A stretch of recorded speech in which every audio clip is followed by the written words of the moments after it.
Selamat pagi Bapak Ibu yang kekasih di dalam Tuhan Yesus Kristus.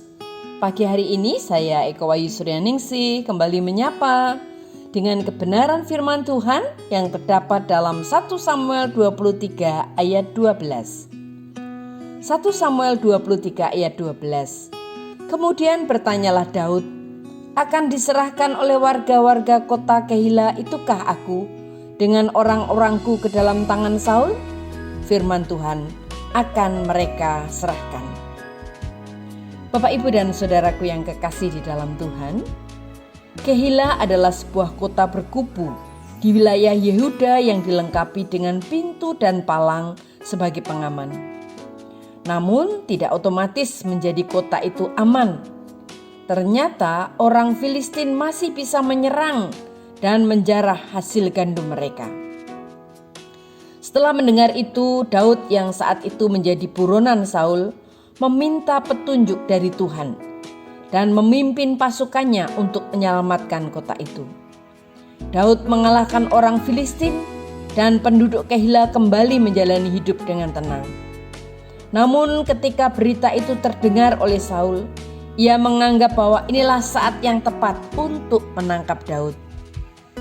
Daud punya dua pilihan. Apakah tetap di dalam kota bersama penduduk Keila atau melarikan diri untuk menghindari Saul? Namun Tuhan memberitahu Daud bahwa penduduk Keila itu malah akan menyerahkannya kepada Saul. Maka Daud dan pasukannya harus melarikan diri.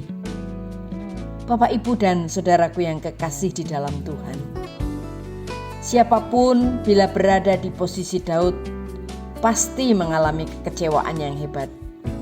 Bahkan mungkin juga akan diliputi amarah. Merasa sia-sia karena telah membahayakan diri melawan orang Filistin yang kuat hanya untuk menyelamatkan para pengkhianat dari orang-orang yang tidak tahu berterima kasih. Mereka sudah diselamatkan dari Filistin. Mereka sudah bisa hidup dengan tenang. Tapi kini mereka akan menyerahkannya kepada Saul. Orang-orang yang diselamatkannya justru akan menyerahkannya kepada Saul. Bapak, Ibu, dan saudaraku yang kekasih di dalam Tuhan, kalau kita ada di posisi Daud, mungkin kita akan menjadi sangat kecewa. Tetapi Alkitab tidak mencatat reaksi negatif dari Daud. Alkitab mencatat bahwa Daud justru menerima kenyataan bahwa penduduk kota itu sangat loyal kepada Saul. Maka Daud bersama pasukannya pun bersiap pergi meninggalkan Keila untuk mencari tempat yang lebih aman. Ia telah melakukan kebaikan dan Daud juga mentaati perintah Tuhan. Itulah yang terpenting.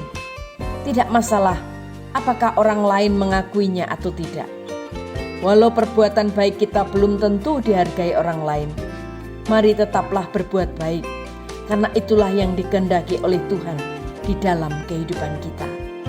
Tetap berbuat baik dan jangan pernah menyerah. Amin. Mari kita berdoa. Tuhan Yesus, berikan kami hati yang tetap mengasihi Engkau, mentaati firman-Mu, hidup seturut dengan firman-Mu. Apapun kata dunia atas setiap sikap baik kami, tetapi yang paling penting dalam hidup kami, ajar kami tetap bertaut kepadamu dan tidak pernah berhenti untuk berbuat baik.